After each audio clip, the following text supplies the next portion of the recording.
Bueno, siguiendo el marco teórico del autor, él va a dar tres razones que justifican su perspectiva. Primeramente, en México como Francia, volviendo acá a la comparación de las diferentes revoluciones, México también era un país enorme y muy heterogéneo. Su tamaño y topografía tienen el efecto de trinchar el país en regiones y localidades que siguen distintos senderos de desarrollo. Y para el historiador, la investigación que se realiza mejor lo hace en términos locales y regionales. Esta tendencia refleja cambios particulares en la política mexicana, ya que se fomenta una política provincial más viva y más diversa. Pero ¿cuáles eran los riesgos, digamos, de aplicar esta perspectiva? En primer momento, el perder el sentido de la revolución como un proceso de mayor escala y, por otro lado, también existían diferentes dificultades, digamos, como ser la falta de teorías y modelos para la aplicación de esta perspectiva.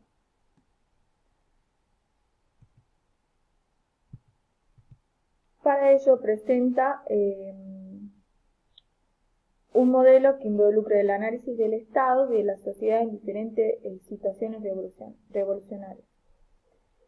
Me parece primero importante destacar que él desde el principio aclara que su análisis y su metodología va a ser justa y va a estar en acuerdo con el tema que él va a analizar, que en fin es la revolución mexicana, es las causas, las trayectorias y los resultados.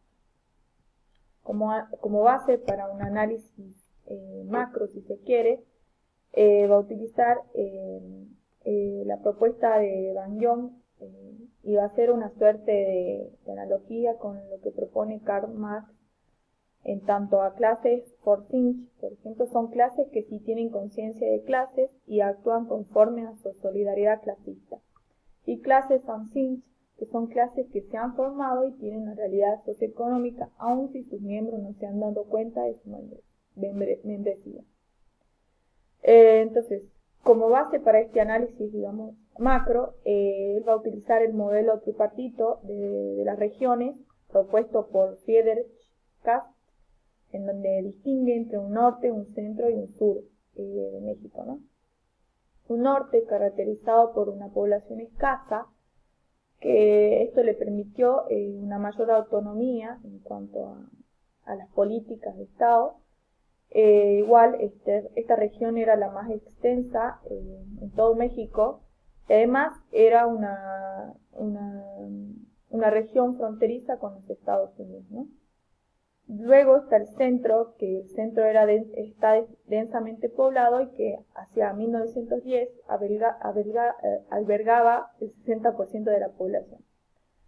En sí, él dice que esta región pudo haber sido más fácil de controlar, pero aún así esta región es la que produce las más grandes rebeliones, ¿no? En cuanto a sur, es una población más indígena y es la región más pobre y racista en todo México, y no se considera la región con grandes tintes revolucionarios. Y acá hay una especie de catolicismo popular dado por el sincretismo entre las religiones antiguas y, bueno, la implantación del catolicismo, ¿no? Luego va a distinguir entre estados y municipios. Lo que él quiere hacer con esta especie de jerarquización política es dar cuenta de la heterogeneidad, digamos, ideológica y la consecuente fricciones políticas que acontecieron durante la Revolución Mexicana, ¿no? Por ejemplo, en los estados, es decir, que hacia 1910 México tenía 27 estados y 5 territorios. Estos estados fueron entidades políticas y, por lo tanto, la actuación y la movilización política sucedía a nivel estatal. Los estados luego fueron las bases para los cacicazgos.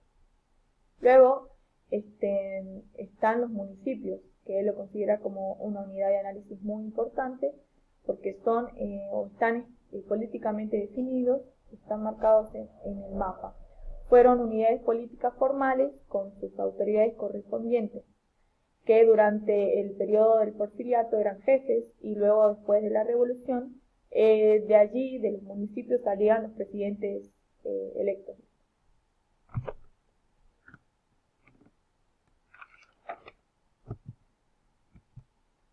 Y luego considera, en uno de sus capítulos, considera otro término que utiliza para el análisis de la revolución, que es el utopismo, que es un término muy interesante, el cual tiene dos alcances, digamos. El primero desarrolla o da una definición de qué es el utopismo.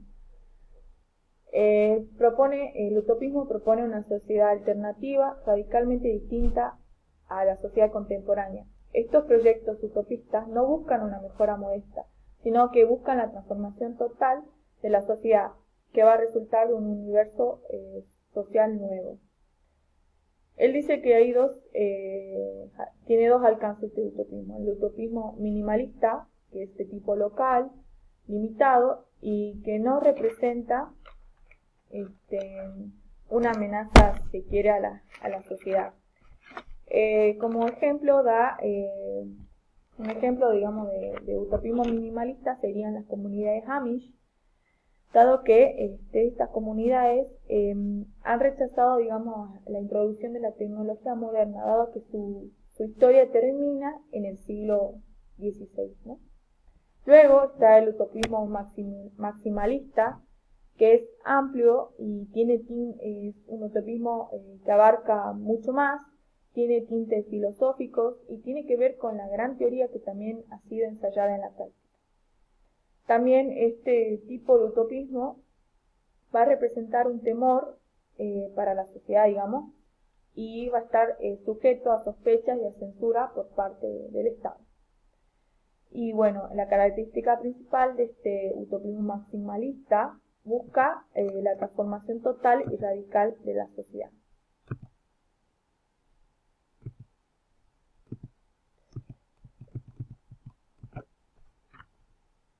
El autor aclara que no hay casos, digamos, de utopismos maximalistas, digamos, en la revolución, pero que sí se ven, digamos, utopismos, si se quiere, minimalistas, pero que no llegaron a ser importantes, digamos. Y él considera el anticleralismo de un periodo de la revolución, el periodo jacobino, como un mejor candidato para un utopismo maximalista en el México revolucionario, ¿no?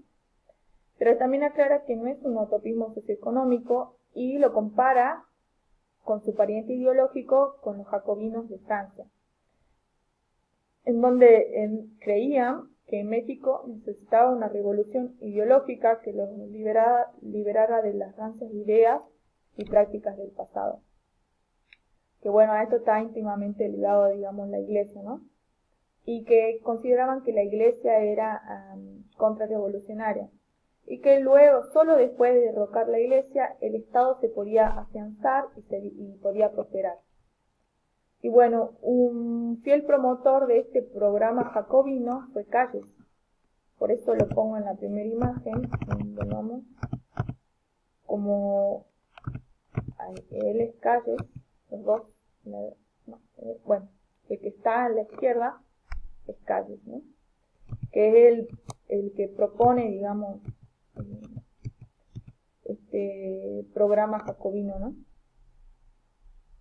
Y bueno, ¿y por qué lo considera al anticleralismo como una suerte de utopismo maximalista? Porque en un primer momento fue anunciado a nivel nacional. Después era un atrevido diseño, digamos, para la creación de una nueva sociedad.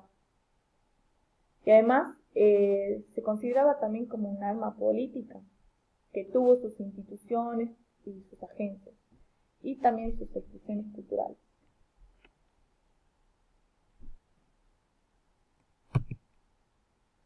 Y bueno, ahí presento imágenes de casos. Y bueno, llegando al último concepto que va a analizar, para definir a la revolución como una revolución cósmica, él va a definir y analizar 4 periodos. Son periodos que para él son coyunturales. Un primer momento es el momento maderista, que abarca el periodo 1910 al 1903. Bueno, él va a decir que el maderismo, digamos, fue una obra de coalición amplia, fluida y efímera, que va a estar unida por un común denominador que era el porfirismo, digamos. Estar en contra, digamos, de este gobierno porfirista. Va a decir que en un primer momento este movimiento era un movimiento político electoral que tiene su participación en 1910, que luego se va a volver un movimiento revolucionario, armado, improvisado, que va a abarcar todo el país, ¿no? Él es Madero. Bueno, la ideología maderista va a tener como se va a expresar como una forma familiar del liberalismo democrático, que lo que proponía era un sufragio efectivo y no la reelección, haciendo alusión, digamos, al periodo tan largo que tuvo de gobierno Porfirio Díaz, ¿no? Y bueno, esta forma de liberalismo maderista, si bien era eficaz en cuanto a una ideología de oposición, de contraste, digamos, para el gobierno porfirista, no representó en sí o no constituía en sí las bases para crear un gobierno que fuera capaz, digamos, de albergar las políticas. Un segundo momento es el momento de la extinción social, que acá vamos a tener como principal personaje a Zapata. Este periodo de extinción social abarca desde 1911 y 1903. Acá el momento maderista está en su declive, dado que la ideología que proponía Madero, que ya no es acorde a lo que él decía primeramente, ¿no? ¿Por qué? Porque en un primer momento la prensa se censura, empiezan a haber revueltas, el Madero beneficia mucho al ejército, o sea, como que también provoca el descontento de la gente, ¿no? Y además el modelo maderista cae por un golpe militar que se lo provoca Huerta. Que Huerta era como el aliado en un primer momento de Madero, y el autor lo toma como la némesis, digamos, de Madero. Y es aquí donde nace los zapatistas, si se quiere, en cuanto a eran reacios, digamos, a las propuestas de Huerta. Entonces se forma este movimiento, si se quiere, revolucionario, llevado a cabo por, o que tiene como líder a Zapata. Y bueno, luego en un tercer momento tenemos el giro jacobino, que abarca el periodo de 1913 a 1935. Bueno, este periodo está caracterizado por las ideas de la Realpolitik de Carranza, que en sí lo que se pretendía era construir un Estado fuerte, centralizado, democrático en su discurso, pero autoritario en la práctica. Otra característica del giro jacobino fue el anticlericalismo, que ya lo habíamos explicado anteriormente. Lo que pasa es que en este momento se produce un enfrentamiento, digamos, entre católicos que apoyaron a Huerta y que festejaron, digamos, el asesinato de Madero, ¿no? Entonces, como políticas que se llevaron a cabo por los jacobinos fueron, primeramente, cerrar las iglesias, se expulsaron a los curas, se destruyeron ídolos. Lo que sí se quería era establecer una suerte de una religión cívica basada en el nacionalismo secular y revolucionario. Lo que sí, este giro jacobino tenía